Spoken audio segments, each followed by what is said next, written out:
저는 천안에 사는 30대 후반 여자입니다. 여러분들은 스트레스 지수가 얼마나 되시나요? 저는 몇 년 동안 스트레스 바다에서 헤엄치며 살았던 것 같습니다. 왜 나한테만 이런 일이 벌어질까 싶었죠. 진짜 결혼하고 시댁과 이런 황당하고 엽기적인 일이 있으리라고는 생각도 못했습니다. 결혼은 집안과 집안끼리 하는 거다. 어떤 집안 분위기에서 자랐는지가 중요하다. 이런 어른들 말씀이 틀린 게 없었어요. 지금부터 제 황당한 이야기 좀 들어주세요. 일단 저는 지금의 남편과 직장에서 만났어요. 둘 다 대학 때 생명공학을 전공해서 자연스럽게 바이오 기업으로 취업을 했습니다. 중소기업이라 여러 가지로 잡무가 많기는 했어요. 이런저런 일로 일이 겹치고 함께 야근하면서 자주 얼굴을 보니 정이 생겼습니다. 또 남편의 적극적인 대시에 저도 넘어가게 되었죠. 아무튼 그때는 마냥 좋더라고요. 사내 연애 그거 절대 하지 말아라 하는 사람들의 목소리도 전혀 들리지 않았습니다. 직장에 갔는데 좋아하는 사람이 있고 또 그 사람이 옆에서 챙겨준다는 게 참 위안이 되었어요. 아무튼 저희는 1년 넘게 연애를 했습니다. 그런데 마에 32살이 넘으니 점점 친구들이 결혼을 하더라고요. 저 역시 빨리 결혼해 안정적인 가정을 만들고 싶었습니다. 게다가 마침 저는 주임, 오빠는 책임으로 진입이 된 이후에 슬슬 결혼 이야기를 꺼냈어요. 오빠, 우리 슬슬 결혼 이야기 해야 하지 않아? 이슬아, 그런 이야기는 오빠가 먼저 하려고 했는데. 요즘 여자 남자가 어딨어. 좋아하는 사람이 고백하는 거지. 역시 우리 이슬이. 그런데 한 1년 후에 하는 거 어때? 우리 안 그래도 한창 더 일할 때라. 얼마 전에 우리 승진하기도 했고 돈도 더 여유 있게 모으고 하는 게 낫지 않아? 글쎄. 내 친구가 그러던데 어차피 할 거면 빨리 합치는 게 훨씬 경제적으로도 안정된대. 둘이 돈 같이 모으니까 의지도 되고 말이야. 그래? 근데 오빠는 아직 준비가 안 돼서. 무슨 준비? 마음의 준비? 그런 건 오히려 내가 해야지. 아무튼 이슬아, 우리 지금 하고 있는 일도 그렇고 집도 그렇고 여러 가지로 천천히 계획을 짜면서 결혼 이야기 하자. 게다가 아직 우리 형도 결혼 안 해서 그게 좀 걸리네. 아, 형. 그 생각은 못했네.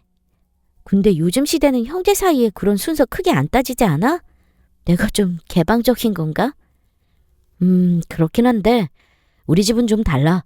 워낙 형을 장남이라고 생각하고 끔찍하게 아끼거든. 참, 오빠는 뭐 주워온 자식인가? 오빠도 소중한 아들이거든? 내가 훨씬 더 많이 아껴줄 거야. 고마워 이슬아. 아무튼 이래저래 신경 쓸 게 많아. 좀 더 기다려줘. 알았지? 알았어 뭐. 줄곧 오빠는 형이 신경 쓰인다면서 결혼을 미루었어요. 오빠 말이 이해는 가면서도 굳이 요즘 세상에 누가 먼저 결혼하는지 그 순서가 중요한가요? 괜히 서운하더라고요. 그래도 어쩔 수 없었습니다. 결혼 준비하는 게 갑자기 되는 건 아니니까요. 그런데 하루는 회사에서 일을 하는데 배가 이상했습니다. 진짜 배멀미하듯 울렁거렸어요. 머리도 지끈거리고 토가 나올 것 같더라고요. 단순히 체하거나 그런 느낌이 아니었습니다. 도통 약을 먹어도 말을 안 들어서 결국 반차를 쓰고 병원에 가게 되었어요. 그런데 크게 별다른 이상이 없다고 하셨습니다. 그런데 이게 여자의 촉일까요? 사실 한 달 전에 진작 시작해야 하는 생리가 나오지 않아서 걱정되었습니다. 그래서 이래저래 상담도 하고 미뤄둔 자궁경부암 검사도 하려고 근처 산부인과를 가게 되었어요. 이슬 씨 오랜만이네요. 아, 선생님 잘 지내셨죠? 아, 다름이 아니라 요 며칠 배가 계속 이상하네요. 마치 배멀미하듯 너무 어지럽고 이상한 거 있죠. 게다가 벌써 한 달이 지났는데 생리를 시작하지 않아서 걱정돼서 왔어요. 자주 그랬나요? 아니요, 전혀. 불규칙한 적은 있지만 이렇게 오랫동안 생리 안 한 건 처음이에요. 워낙 규칙적이라 달력 어플 사용하지 않아도 될 정도거든요. 오신 김에 자궁경부암 검사랑 같이 받아오죠. 잘 왔어요. 네, 검사 받고 갈게요. 이윽고 검사 결과가 나왔어요. 그리고 그날은 제가 새로 태어난 날이 되었습니다. 왜냐고요? 선생님께서 말씀하시길 아기가 자리 잡은 지 이제 3주가 되었다고 하시더라고요. 정말 축복 그 자체였습니다. 저는 놀라운 반, 기쁨 반, 그리고 두려운 반이었어요. 어머, 이슬 씨. 우리 이쁜 아기가 엄마한테 왔어요. 축하해요? 네? 진짜요? 여기 사진 좀 보세요. 여기 콩알만큼 작은 점 보여요? 네네. 좀 자꾸 이상하죠? 근데 이 작은 생명이 이제 점점 커질 거예요. 축하해요. 진짜 대부분 이때는 아직 자리 잡기 전이라 뚜렷한 증상이 있거나 티가 나지는 않으니까요. 뭐 배가 나오지도 않고요.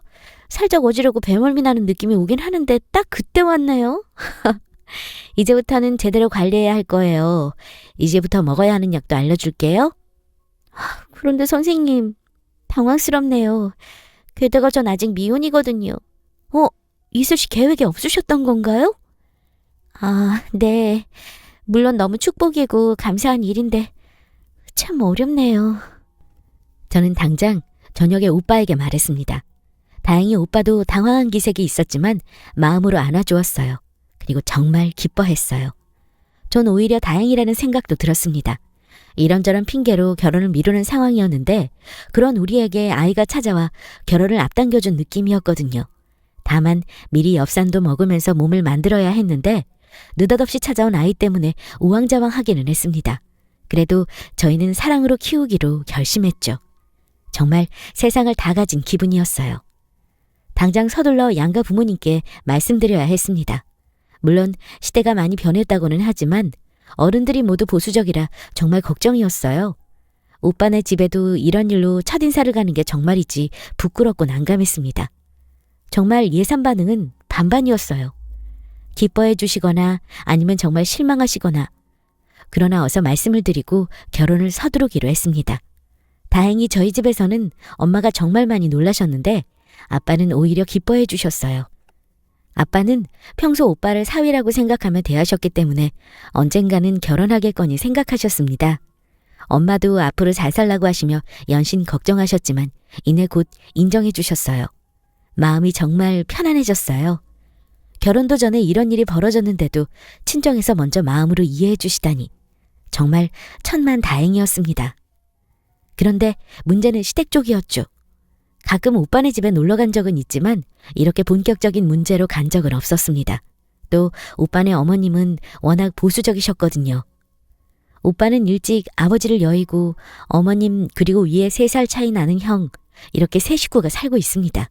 그런데 아직 형은 결혼을 안 한 상태고요. 결혼 이야기를 드리러 가기도 전에 이런 일이 생겨서 저도 당황스러웠지만 그래도 축복스러운 일이니 용기를 냈습니다. 전 정말 제 아이가 사람들의 축복 속에 태어나기를 바랬어요. 엄마, 우리 왔어요.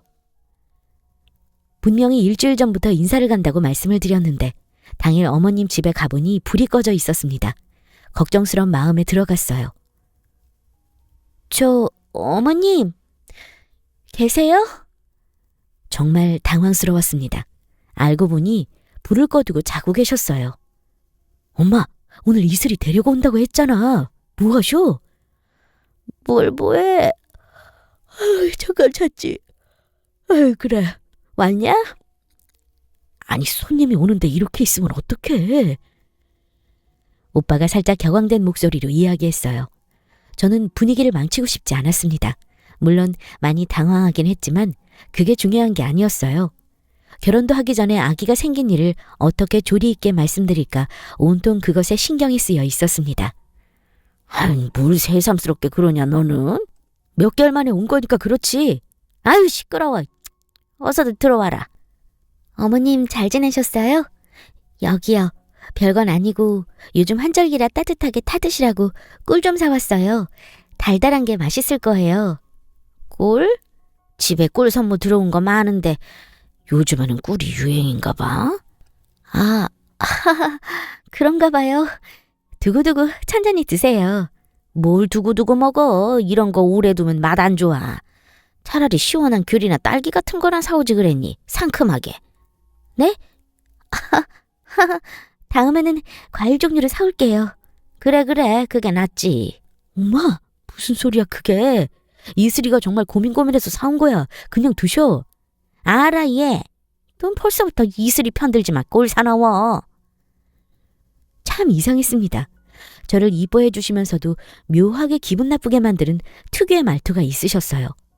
그냥 의뢰 어른들의 말투이겠거니 하면서 지나갔는데 그때 본색을 알아봤어야 했습니다. 어쨌든 저희는 부랴부랴 배달 음식을 시켜 먹었어요. 어머님이 제가 오는 걸 깜빡하고 아무 준비를 못하셨다고 했습니다. 조금은 서운하더라고요. 뭐 그래도 중대 발표가 남아있었으니 전 긴장만 하고 있었습니다. 음식을 다 먹고 한숨을 돌리면서 오빠가 이야기를 꺼냈어요. 아무래도 제가 말하는 것보다는 오빠가 전달드리는 게 낫겠더라고요. 엄마, 드릴 말씀이 있어요. 뭐냐? 그나저나 너 이제 가봐야 하지 않아? 내일은 늦게 출근하는 날이라 괜찮아. 지금 그게 중요한 게 아니라 사실 오늘 아주 중요한 이야기를 하려고 온 거야. 뭔데? 뭔데 이렇게 뜸을 들여? 아유, 답답해라. 제대로 말해. 엄마, 나 이슬이랑 벌써 2년 가까이 연애하고 있는 거 알지? 근데 뭐? 어쩌라고? 이슬이랑 옛날부터 계획했던 거야. 그러니까 충동적으로 그런 거 아니니까 따뜻하게 생각해줘. 뭐? 무슨 말이냐? 자꾸 뱅뱅 돌리지 말고 똑바로 말해. 나랑 이슬이 엄마 아빠 될 것 같아. 그게 무슨 말이냐? 말 그대로야. 얼마 전 이슬이가 검사를 받았는데 이제 한 달이 되었대. 엄마 손주 보게 생겼다고. 이제 할머니 될 준비해. 뭐? 애 생겼다는 말이냐? 미친 거 아니야? 엄마 진정해. 나 이슬이랑 결혼할 거야. 그거 허락받으려고 온 거야. 그리고 갑작스럽겠지만 이해해줘. 이해? 허락? 결혼? 웃기는 소리 하지 마라. 너희 형 아직 장가 안 간 거 몰라? 아, 그놈의 또 형 소리 좀 그만해. 그놈의 형이라니. 너 형이 얼마나 우리 가족을 위해 희생하고 애썼는지 몰라? 아무리 그래도 세월이 변하고 시대가 변했다고 해도 형은 형인 거야. 순서라는 게 있는 거라고. 형은 여자친구도 없는데 무슨. 엄마, 이슬이 아기 가졌다고. 우리가 잘할게. 참, 어이가 없어서. 이슬아, 너 산부인과 제대로 된 병원으로 간 거 맞아? 요즘에는 의사가 잘못 보고 얘기하는 것도 많다던데. 이게 무슨 일이니? 갑자기 사고를 치고 난리야. 오빠네 어머님은 호락호락하지는 않을 거라 예상은 했지만 이야기를 하자마자 너무 화를 내셨습니다. 분위기 반전이 필요해 보였어요. 그래서 가까스로 병원에서 받아온 초음파 사진을 꺼내 보여드렸습니다. 네네. 어머님 많이 놀라셨죠? 저도 그랬어요. 근데 저희 정말 열심히 잘 키울게요. 여기 사진요. 병원에서 받은 건데요. 아직은 작지만 아유 됐어. 시끄럽고. 사진 봤자 뭐해? 그 의사 돌팔이면 그만이지. 다시 한번 제대로 검사받고 의사 소견서나 진단서 같은 거라도 좀 끊어와봐. 참나, 이게 무슨 일이니? 그리고 막말로 너희가 아기를 가졌다고 해도 어떻게 장남보다 먼저 결혼을 하냐? 너네 다 큰 성인이 그런 계획은 안 하고 사귄 거야? 이슬이 너가 밀어붙인 거냐? 네? 아니에요. 그런 거. 일단 저희 부모님께는 모두 말씀드렸고 결혼 허락해 주셨어요. 어머님도 예쁘게 생각해 주세요. 저희 정말 잘할게요. 너네는 진짜 생각이 없이 사는구나. 결혼도 하기 전에. 나 원참. 일단 알겠고 이슬이 너는 병원 다른 데 한 번 더 가서 검사나 받아봐. 아닐 수도 있잖아. 네? 아니 맞아요 어머님. 정확하게 진단받은 거예요. 이제 한 달 차고요. 한 달이고 뭐고 모르겠고 다시 검사나 받아. 어휴 진짜 꼴도 보기 싫다. 어서 가라. 어머님은 결국 대노하셨습니다. 우려했던 것보다 훨씬 더 아니 그 이상으로 화를 내시고 무안을 주셨어요. 정말 속상했습니다. 이러려고 이야기를 꺼낸 것이 아니었으니까요. 축복 속에서 태어나도 모자랄 아이인데 이렇게 홀대받는다는 게 너무 차량했습니다. 괜히 제가 죄인이 된 것 같았어요.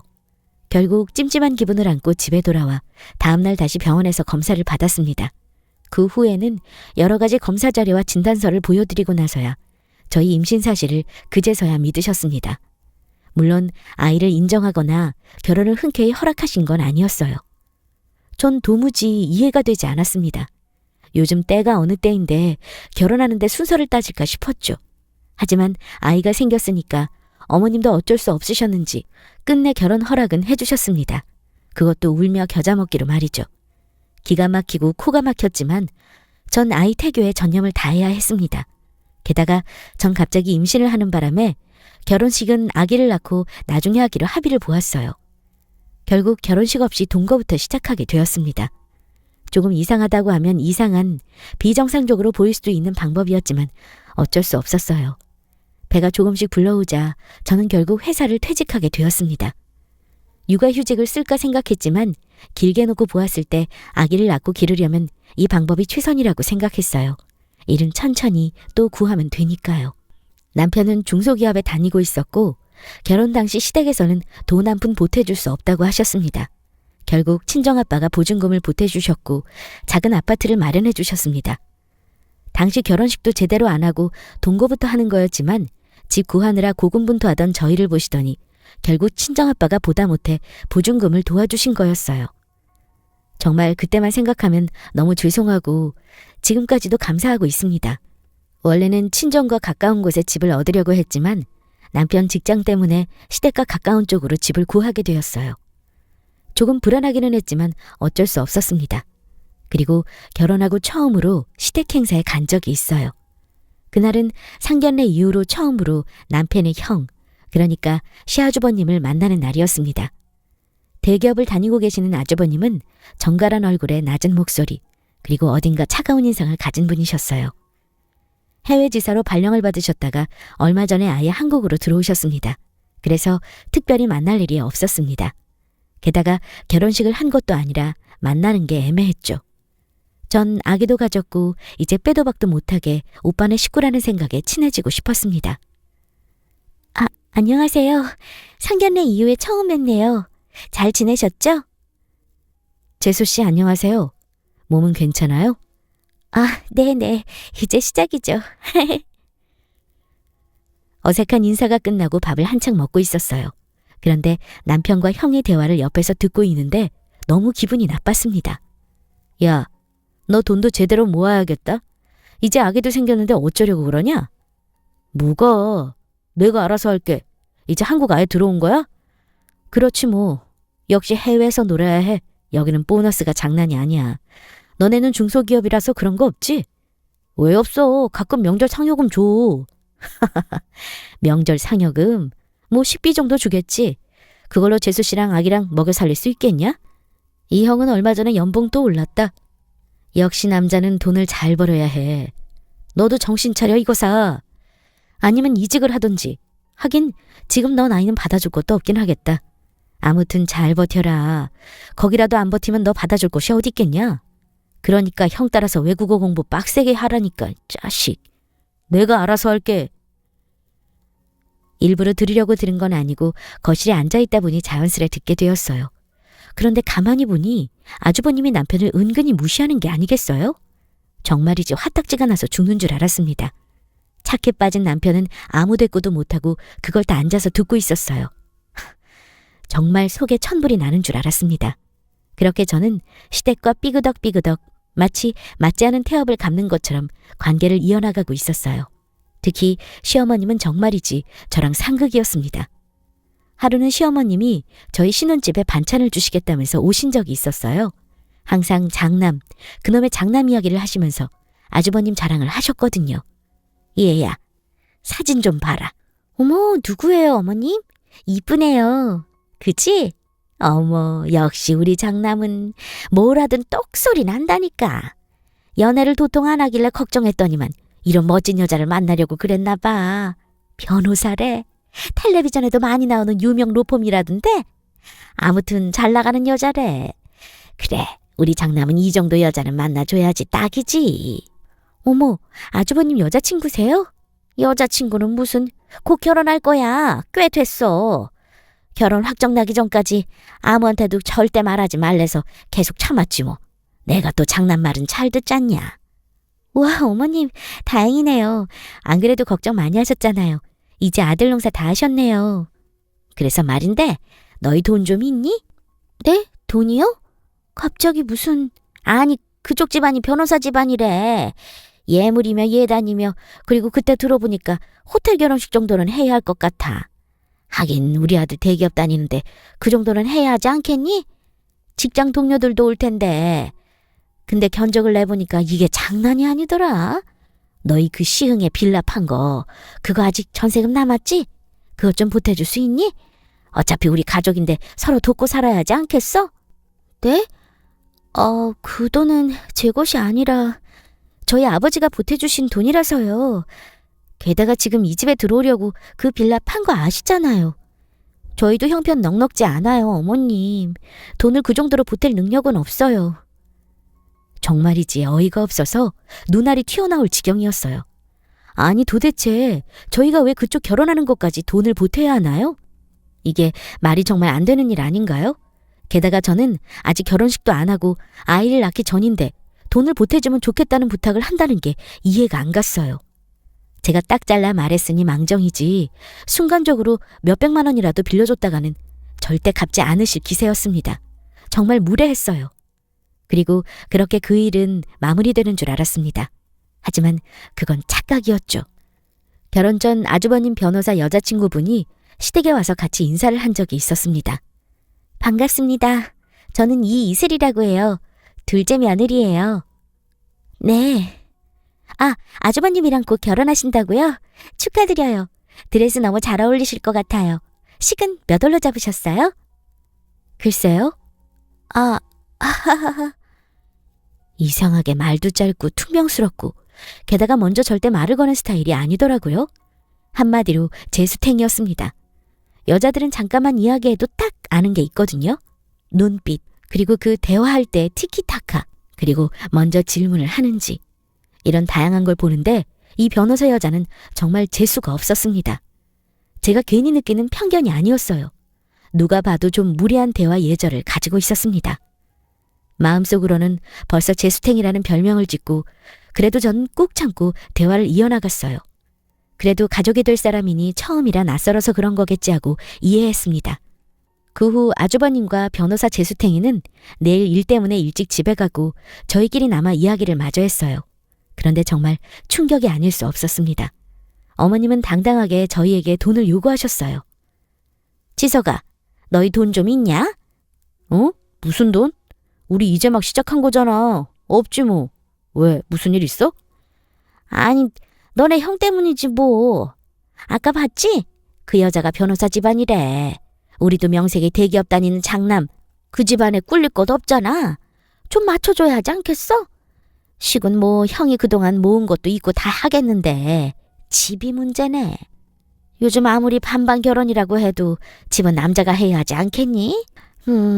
너희 그때 빌라 전세금 1억 좀 보태라. 무슨 소리야? 안 돼. 우리 이제 아기도 태어날 거고. 뭐? 너 하나밖에 없는 형 결혼한다는데 그 정도도 못 해줘? 중소기업 다니는 주제에 무슨. 형아 덕분에 너 이 정도로 컸어. 알아? 엄마도 좀 부족하니까 아들한테 창피하지만 이렇게 부탁하는데 뭐가 어쩌고 어째? 너 결혼하더니 이제 형은 안중에도 없는 거냐? 그게 여기서 왜 나와? 형은 형이고 나는 나야. 그리고 이제 성인이고. 아니 우리도 그게 전 재산인데 어떻게 그걸 다 형한테 줘? 엄마는 우리 결혼하는데 뭐 해준 거 있어요? 내가 받고 싶다거나 그런 건 아니지만 솔직히 그렇잖아. 엄마 한평생 형만 편애하면서 살았잖아. 안 그래? 당연하지. 편애할 만하지. 형은 너보다 공부도 잘하고 성실하고 얼마나 잘했니? 아빠가 그렇게 돌아가시고 내가 누구를 믿고 살았겠어? 넌 자꾸 사춘기니 뭐니 하면서 속썩이고. 엄마, 내가 왜 사춘기 왔는지 몰라서 그래? 엄마가 형이랑 나랑 비교하고 편애했던 거 여기에서 내가 말해? 수도 없이 참아왔어. 내 일기장은 눈물 범벅이라고. 나 고등학교 졸업할 때까지 한 번도 엄마가 나 밥 한 번 차려준 적 없는 거 알아? 한 번도 그 흔한 도시락도 안 싸줬잖아. 엄마가 나한테 진짜 무심했던 거 알아? 맨날 형만 챙겼잖아. 나는 무슨 주워온 자식이야? 너 이제 와서 이러는 거 아니다. 어쩜 형이 결혼 좀 한다는데 이렇게 남대하듯 그러냐. 집안에 여자가 잘 들어와야 한다는데 아휴, 이상한 며느리가 들어왔더니 우리 아들이 귀신에 쓰였네. 아이고 내 팔자야. 엄마, 당분간 연락하지 마. 나도 연락 안 할게. 엄마가 그동안 나한테 어떻게 했는지 생각해봐. 진짜 누가 너무한 건지. 남편이 이렇게까지 성질을 내는 건 처음이었습니다. 정말 눈물이 그렁그렁해서 말하는데 그동안의 서름이 느껴졌어요. 저는 이렇게까지 골이 깊은 줄 처음 알았습니다. 남편이 정말 안쓰럽더라고요. 여보, 미안해. 아니야. 오빠가 뭐가 미안해. 아까 어머님한테 왜 그랬어? 어릴 때부터 정말 형이랑 차별을 많이 받았어. 공부부터 하다못해 밥 먹는 것까지 사사건건 비교를 했어. 어릴 때는 몰랐어. 형이 나보다 잘난 게 많으니까 그런가 보다. 나도 자식이니 다른 표현을 해주시겠지. 생각했는데 가면 갈수록 더 심해졌어. 형 대기업 들어가고 더 심해진 것 같아. 이슬이 너 만나기 전에 나 대학 때 어학연수 갔던 적 있잖아. 그때 외국 나가 있는 아들한테 전화 한 통, 편지 한 통 없더라. 그때부터 진작에 마음의 문을 닫았어. 아무튼 너 앞에서까지 이런 이야기 듣는데 화가 너무 나는 거야. 나 집에 안 갈 거야. 엄마는 생각할 시간이 좀 필요해. 이슬이도 오빠 좀 이해해줘. 아이고, 알았어. 당분간은 시간을 좀 갖자. 그렇게 남편은 시댁과 거의 2달이 넘게 연을 끊었어요. 그런데 어머님도 무심하시지. 그 일이 있고 난 이후에 아무 연락도 없으셨습니다. 저는 그날 이후 걱정돼서 전화도 드렸는데 전혀 받지 않으셨어요. 저도 화가 나긴 마찬가지였습니다. 그 후 시간이 흘러 그 변호사 언니와 시아주버님은 결혼했습니다. 그리고 결국 시어머님은 본인이 살던 집까지 팔아 장남 결혼에 면을 세우셨고요. 결국 집은 남자가 해야 한다면서 평생 사셨던 집을 파셨습니다. 좀 무리한다는 생각을 했지만 어머님의 고집을 꺾을 자는 아무도 없었습니다. 저는 결혼할 때 너희들끼리 알아서 하라고 하시면서 집에 올 때 휴지 사들고 오신 게 전부였는데 정말 너무했어요. 그놈의 장남, 아주버님만 예뻐라 하는 그 편애가 너무 심하긴 했습니다. 그리고 결국 시어머님은 아주버님 집에 들어가서 살게 되었어요. 1층에서부터 3층까지 함께 쓰는 전원주택형 아파트였기 때문에 1, 2층은 신혼생활을 하고 3층은 작은 쪽방에서 어머님이 사용하신다고 했습니다. 저는 그래도 미운정이 더 무섭다고 어머님이 그 연세에 작은 방에서 아들 부부와 사는 게 신경이 쓰이더라고요. 그래서 간만에 전화를 드렸습니다. 어머님, 잘 계셨어요? 웬일이냐 너가? 거기서 지낼 만은 하세요? 형님이 잘해주세요? 변호사라서 그런지 통 바빠서 얼굴 제대로 못 본다. 지석이는 잘 지내냐? 그놈은 연락도 없네. 아, 네. 오빠는 뭐 회사 여전히 다니고 잘 지내요? 저 다음 달이면 우리 쑥쑥이 이제 방 뺄 것 같아요. 아기 나온다고 생각하니까 떨리네요. 그래, 몸조리 잘해라. 아기 나오면 한번 가마. 웬일인지 시어머님이 유해지셨더라고요. 뭔가 기운이 빠졌다고 할까요? 카랑카랑한 특유의 목소리가 전혀 없으셨어요. 그 후 오빠를 억지로 데리고 아주버님 댁에 집들이를 갔습니다. 변호사 형수님이 웬일로 자리를 마련하셨어요. 오빠는 마지못해 함께 따라왔습니다. 그런데 집에 들어가자마자 어머님이 밥을 차리고 계시더라고요. 형수님은 텔레비전을 보고 계셨습니다. 뭔가 이상했어요. 형수님, 집이 너무 좋네요. 그래? 몇 년 후에 이사 가려고. 막상 살아보니 안 좋은 게 더 많아. 역세권 아파트로 이사 가려고 했는데 오빠가 그 정도 능력은 안 돼서. 오빠, 몇 년 후에 내가 찜공한 거기로 이사 가게 해줄 거지? 어머님이 좀 도와주세요, 네? 참나 어이가 없어서. 돈도 잘 버는 변호사 며느리인데 결혼하고 나서도 당당하게 시댁에 집을 요구하더라고요. 요즘 다들 맞벌이 하면서 같이 대출빚 갚으면서 살지 않나요? 하다못해 이 집은 어머님이 평생 살던 집을 팔아서 어렵게 해준 건데 어떻게 집이 마음에 드니 안 드니 말할 수 있는지 이해가 안 되었습니다. 그리고 더 황당한 건 어머니를 대하는 태도였어요. 어머님, 여기 잡채 좀 더요? 그래, 잠시만. 어머님, 갈비찜이 왜 이렇게 질겨요? 갈비 미리 물에 안 담가주셨어요? 아이, 그래? 질기냐? 아닌데, 이 정도면 괜찮지. 안 괜찮아요. 회사 앞에 진짜 맛있는 갈비찜 있거든요. 거기랑 비교하면 이건 고무예요, 고무. 딱딱해. 아이, 다시 해주마. 너 갈비 좋아하는데 이거 고기가 아까워서 어쩌냐. 그러니까요. 이거 한우란 말이에요. 다시 좀 고기 재워놓으세요. 저는 만삭의 몸이라 도저히 일하기가 힘들어서 어머님 배려로 거실에 앉아 있었습니다. 그런데 귀로 가만히 둘의 이야기를 엿들었더니 가관이 아니었어요. 어머님이 무슨 식모도 아니고 이러쿵저러쿵 시켜대며 심지어 음식이 맛없다면서 다시 하라고 심부름을 시키더라고요. 정말 어이가 없어서 열불이 터지더라고요. 그 당당하고 기운 넘치는 시어머님이 어쩌다 저렇게 된 건지 알 수 없었습니다. 저 형님, 요즘 많이 바쁘세요? 어머님이 거의 집안일 하시는 것 같던데. 뭐 계속 바쁘지. 큰 사건 하나 맡은 게 있어서. 요즘 너무 피곤해. 그럼 어머님께 용돈은 드리세요? 자기가 그걸 왜 신경 써? 저도 가끔 얼마 드려야 하나 고민돼서요. 아니, 아까 보니까 거의 어머님이 일하시길래요. 또 가끔 전화드리면 혼자 밥 드시고 계시고 빨래니 뭐니 집안 청소에 은행 업무까지 다 혼자 하시더라고요. 그래도 형님이 잘 버시니까 어머님 용돈이라도 챙겨주시나 해서요. 무슨 용돈이야, 가족끼리 해. 너 그거 버릇 때문에 못 써. 어른들도 이런저런 일 안 하면서 움직여야지 안 늙어. 나 봐, 여태 일하잖아.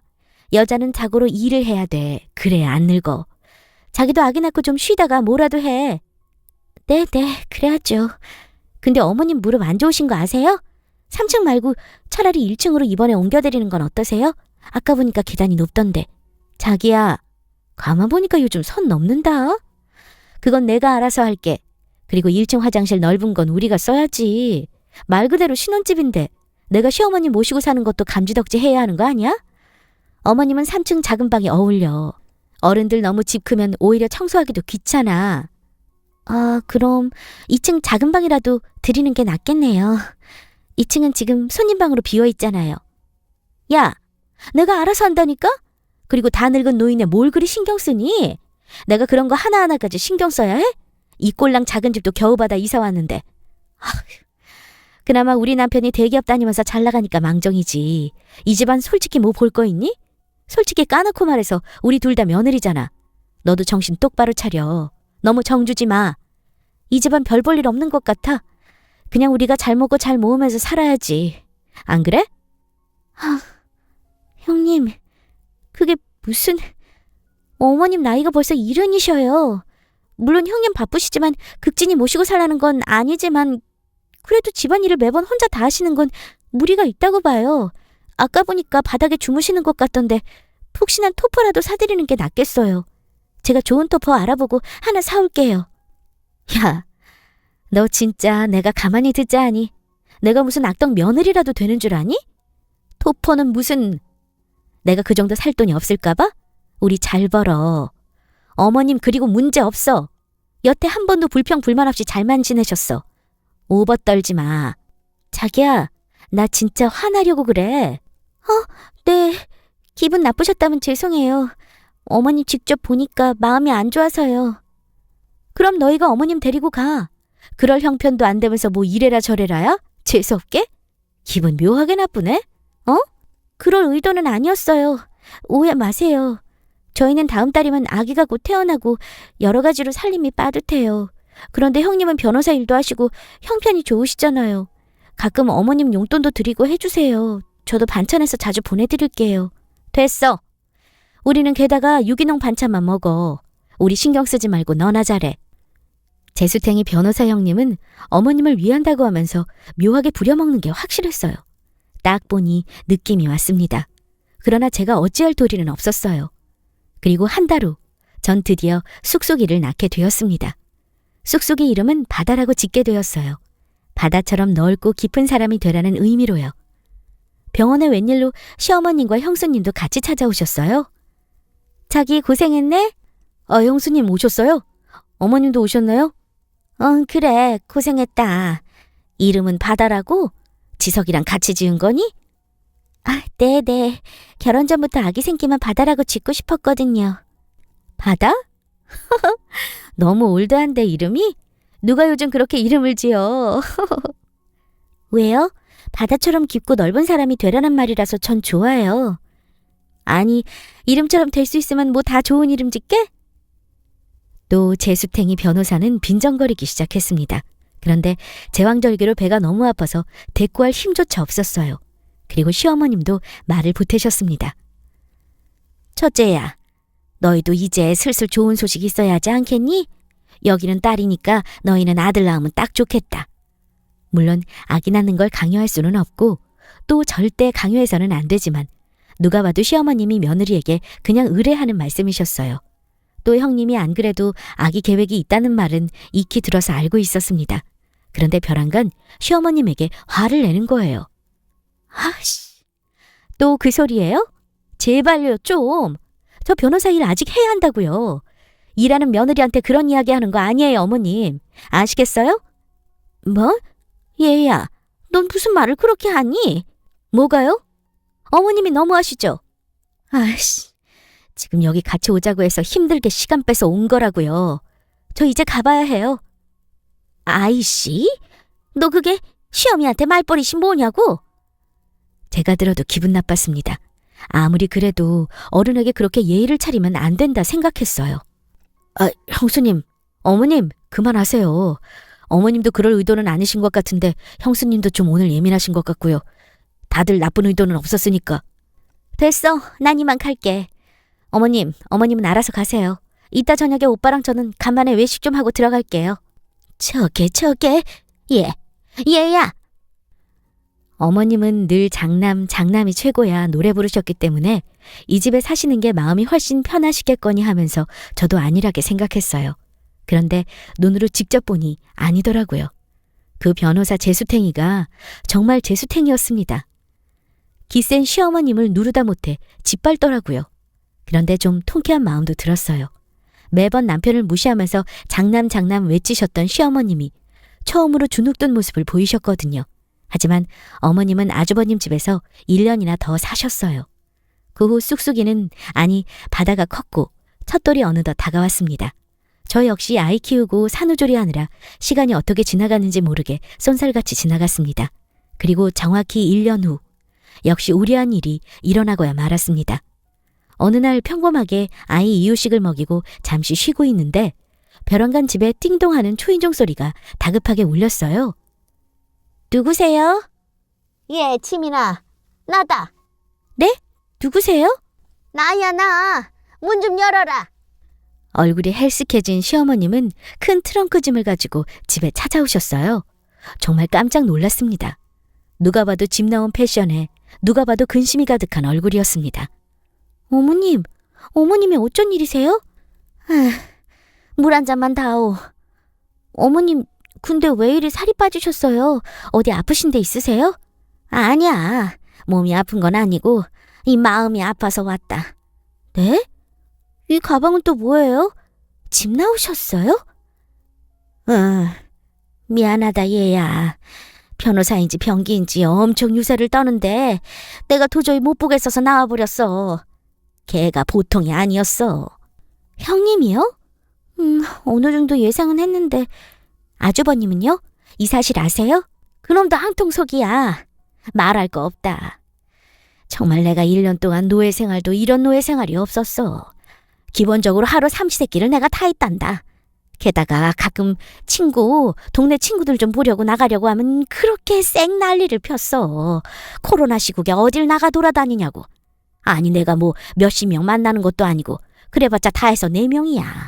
안 그래도 자가키트 검사도 다 하고 안전하게 만나겠다고 하는데도 절대 나가지 말라고 막더라니까. 그래서 결국 친구들도 못 만났어.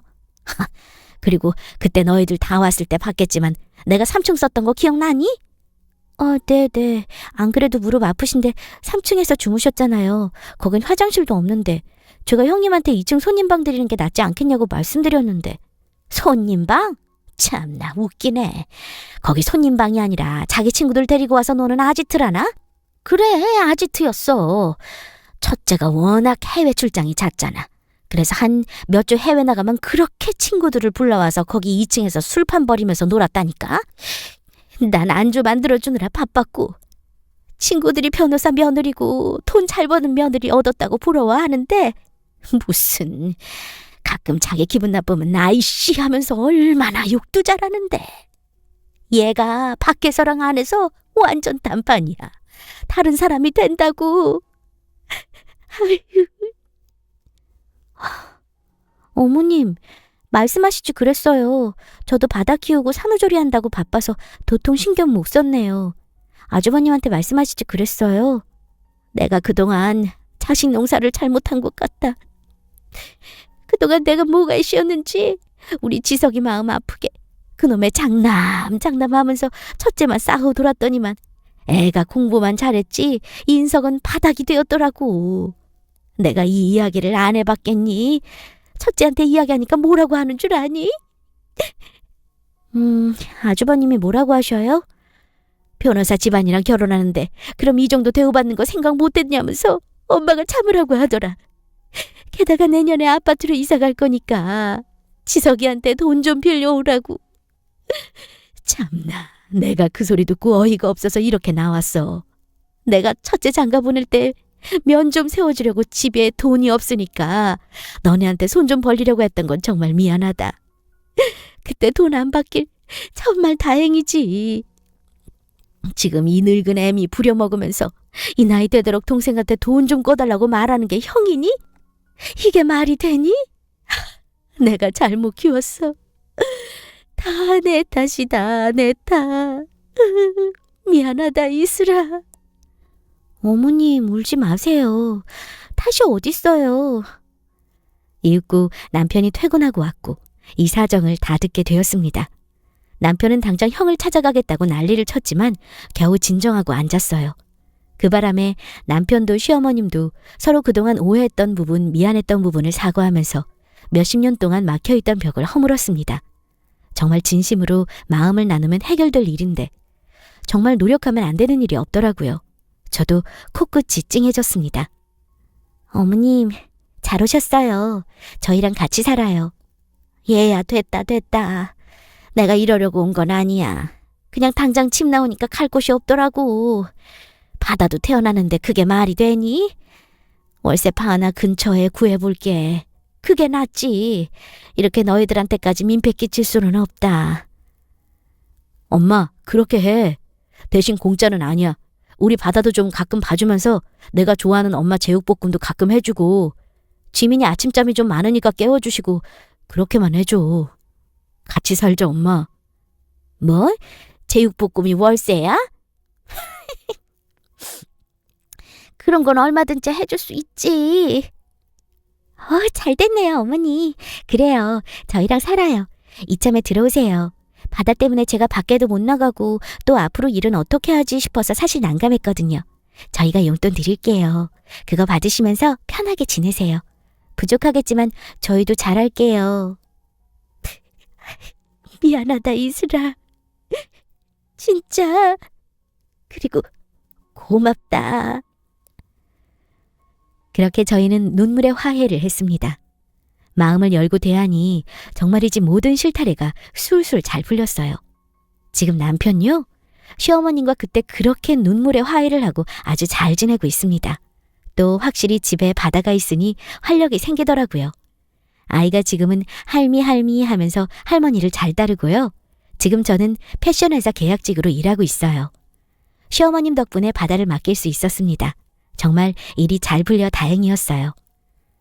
변호사 그 재수탱이요. 안 그래도 시아주머님과 변호사 재수탱이는 이혼을 하니마니 하면서 사이가 안 좋다는 소식을 전해 들었습니다. 제 아무리 잘난 시아주버님이라도 그런 재수탱이를 감당하면서 살 리는 없었죠. 그리고 그 변호사 재수탱이도 알고 보니 금수저는 아니더라고요. 있는 집안이라고 그렇게 난리를 쳤는데 알고 보니 그냥 그쪽 아버지가 변호사가 되려고 시험을 봤던 분이셨다고 해요. 참나, 시험 본 걸로 변호사 집안이라고 하다니. 웃기지 않나요? 그럼 국가고시 다 보면 국가고시 붙은 집안이 되는 건가요? 아무튼 봄 햇살이 다가오는 요즘입니다. 다행히 저희 집안에도 봄 햇살이 다가와 꽃을 피웠습니다. 차가운 얼음 같았던 가족이 이렇게 변할 수 있었던 건 믿음이었어요. 서로 마음의 상처가 있었지만 같이 어루만지면서 잘 살아가자는 믿음 말이죠. 여러분도 지금 혹시 가족끼리 차가운 얼음 상태가 되었다면 서서히 따뜻하게 믿음으로 녹여보세요. 생각보다 어렵지 않습니다. 먼저 다가가서 말을 건네보세요. 가족보다 소중한 건 없습니다. 그럼 지금까지 저의 가족 이야기 들어주셔서 감사합니다.